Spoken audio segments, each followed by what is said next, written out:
traditional morning greetings.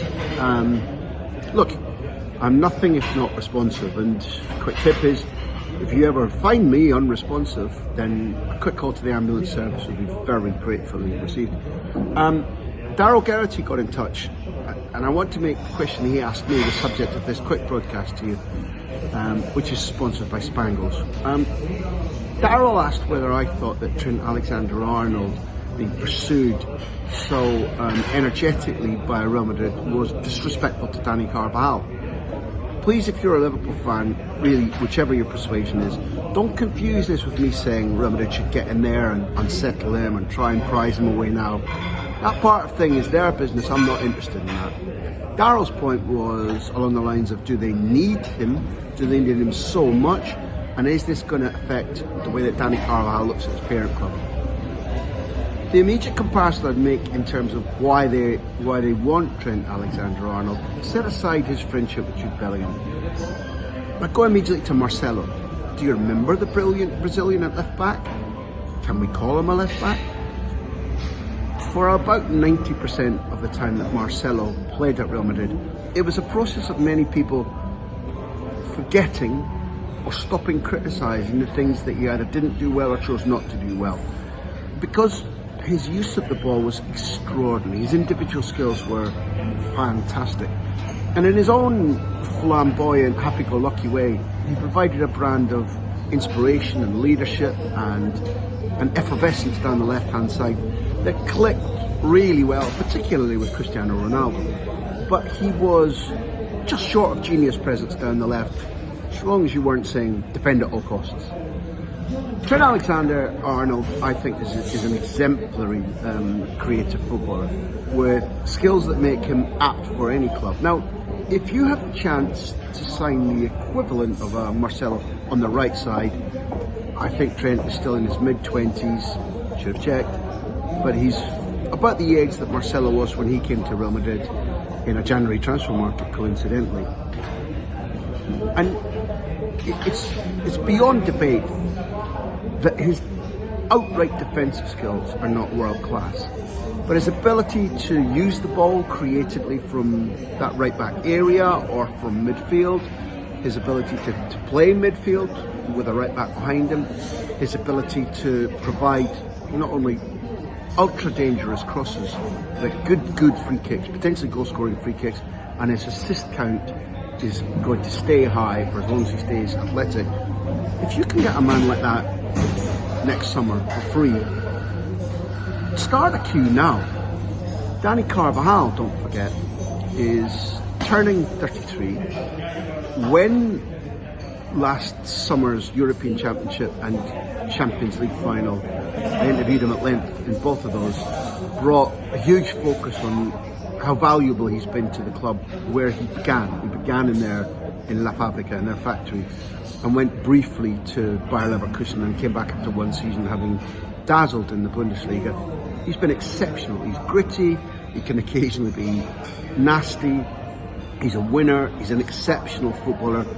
He is out and out a defender in a different way to Marcelo and a different way from Trent Alexander-Arnold, but he shares ideas about how to attack, when to attack, almost like a brilliantly talented wing-back but playing in a four and therefore nominally a full-back. His contract was ending at the end of this season. Now he's out with that knee ligament damage, and the instant that he suffered that knee ligament damage, instead of negotiating, Real Madrid said, there's a new contract, you've been renewed. I thought it was a gesture of enormous faith. It is what he merited, but it means that he'll be back just about a year, I hope only a year, after his injury, which was early autumn 2024. So by the time he's at full ramming speed, it's probably going to be mid-season 25-26. Will he renew? Will he want to renew? Will he be in a fit state to renew? His only deputy at the moment is Lucas Vazquez, who's at a similar age, who's out of contract at the end of this season too. Diego Aguado is a possible replacement coming through from the youth system. I think he's had one game so far, maybe two, 1.5. There's a young kid, Fortea, another possible candidate.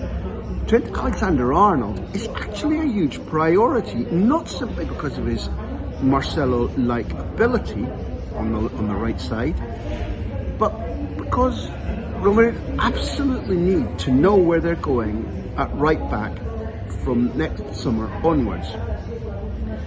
Daryl, I hope that answers your question. For everybody else, I hope it was at least moderately interesting. Wake up at the back there, there'll be questions at the end. Now, on to the Super Cup. So, reader, it's a Classico.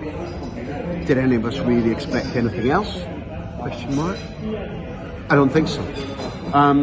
Mallorca are a club in the process of being rebranded, rebuilt, but it's a process that's going very well. They nicked the director of football from Villarreal, Pablo Ortels, and he's beginning to sign well.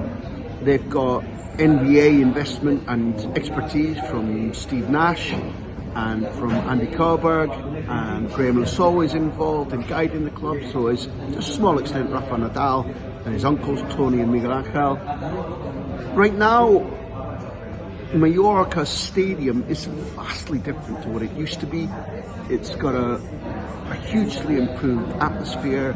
The stadium is tighter, the stands are pressed up against the ground now. Every pre-match is fiery and noisy, and it's a place to go again.